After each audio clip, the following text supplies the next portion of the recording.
नमस्कार, आदाब, सत श्री अकाल, जय भीम, जोहार। मेरा नाम है नवीन कुमार।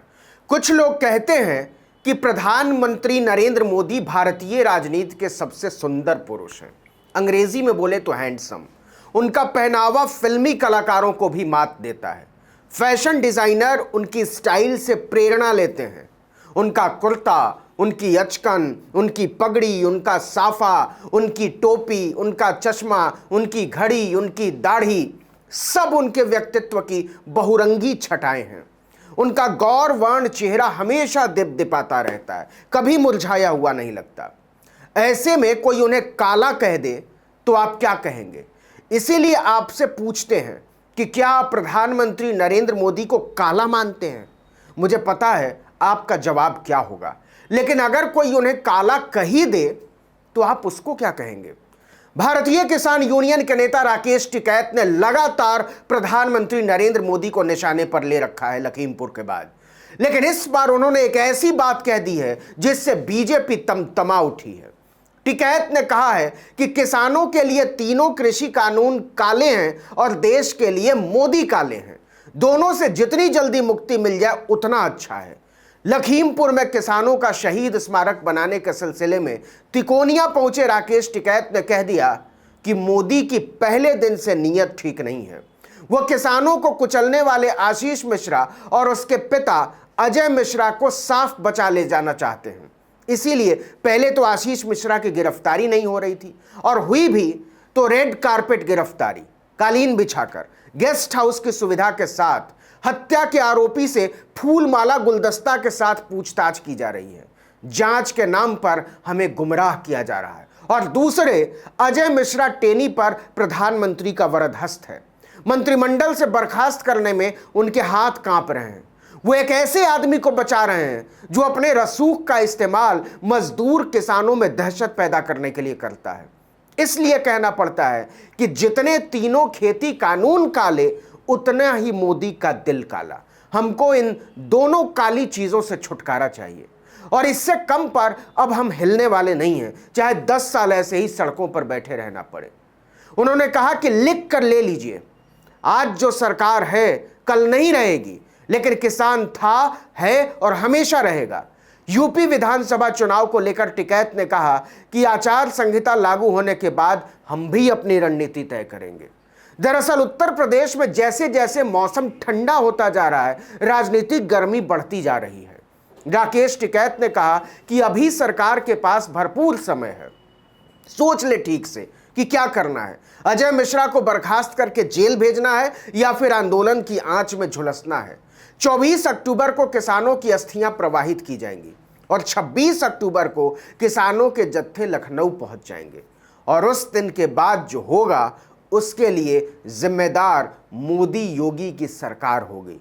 जब तक अजय मिश्रा टेनी अपने पद पर बने रहेंगे, तब तक निष्पक्ष जांच का सवाल ही पैदा नहीं होता। बाप बेटे दोनों को पकड़कर साथ साथ आगरे की जेल में डालो। हम आपको बता दें कि संयुक्त किसान मोर्चा ने 26 अक्टूबर को लखनऊ में महापंचायत का ऐलान कर दिया है। किसान आंदोलन की आंच अब बीजेपी को अंदरूनी तौर पर भी झुलसा रही है, और अब पार्टी के नेता भी बैठकों में कहने लगे हैं कि मोदी का जलवा खत्म हो रहा है। हम इस तरह से नहीं चलते रह सकते, बदलना पड़ेगा। उत्तर प्रदेश के बाद किसान आंदोलन सबसे ज्यादा असरदार है पंजाब और हरियाणा में।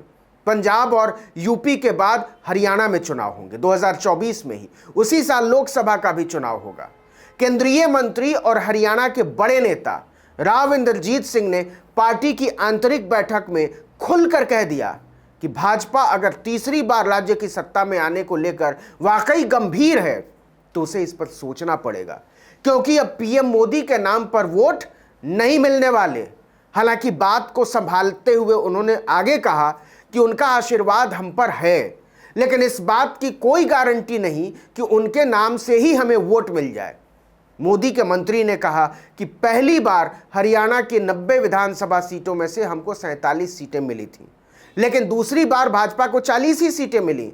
ऐसे में तीसरी बार सत्ता में वापस आने के लिए हमें सोचना पड़ेगा। मोदी के नाम में अब वैसी बात नहीं रह गई है, हमें अलग से कुछ करना पड़ेगा और जल्दी करना पड़ेगा।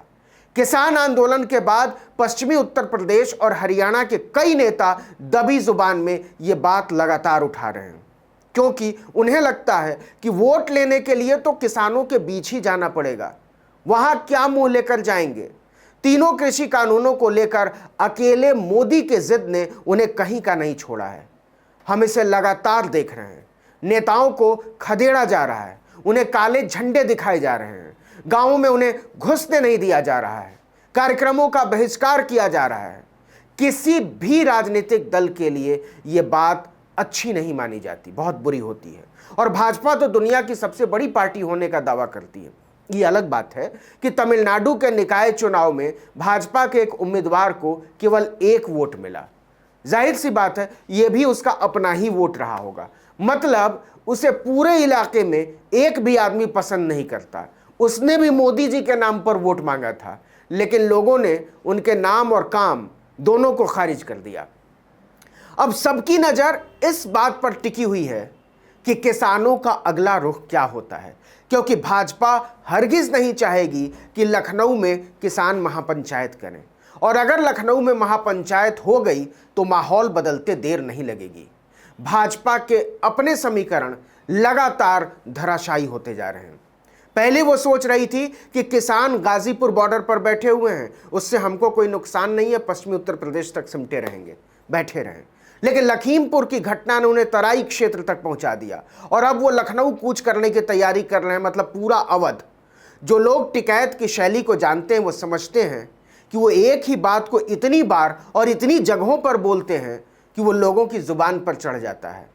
काले कानून और काले मोदी एक ऐसा जुमला है जो लोगों की जुबान पर चढ़ गया तो मोदी की मूर्ति खंडित होते देर नहीं लगेगी। और अगर यूपी में मोदी की मूर्त टूटी तो 2024 की कहानी साफ हो जाएगी। भाजपा कभी नहीं चाहेगी कि ऐसा कुछ हो, लेकिन सवाल है कि मोदी के जिद और किसानों के आक्रोश के बीच कोई पुल बनता नजर भी नहीं आता, और समय भाजपा के हाथ से लगातार फिसलता जा रहा है। किसानों ने तो कह दिया है कि हमें कोई जल्दी नहीं है, 10 महीने बैठ चुके हैं सड़कों पर, 10 साल और बैठने को राजी हैं। इस वीडियो में इतना ही, लेकिन अगर आपने आर्टिकल 19 इंडिया को अब तक सब्सक्राइब नहीं किया तो फौरन कर लीजिए, बेल आइकॉन दबाइए, घंटी जैसी आकृति, लाइक कीजिए और कमेंट करके बताइए हमारा वीडियो आपको कैसा लगा और आने वाले दिनों में आप हमसे किस तरह के वीडियो की उम्मीद करते हैं। अगर यूट्यूब पर देख रहे हैं तो सब्सक्राइब, और अगर फेसबुक पर देख रहे हैं तो वीडियो देखने के बाद पेज पर जाइए, लाइक और फॉलो। नमस्कार।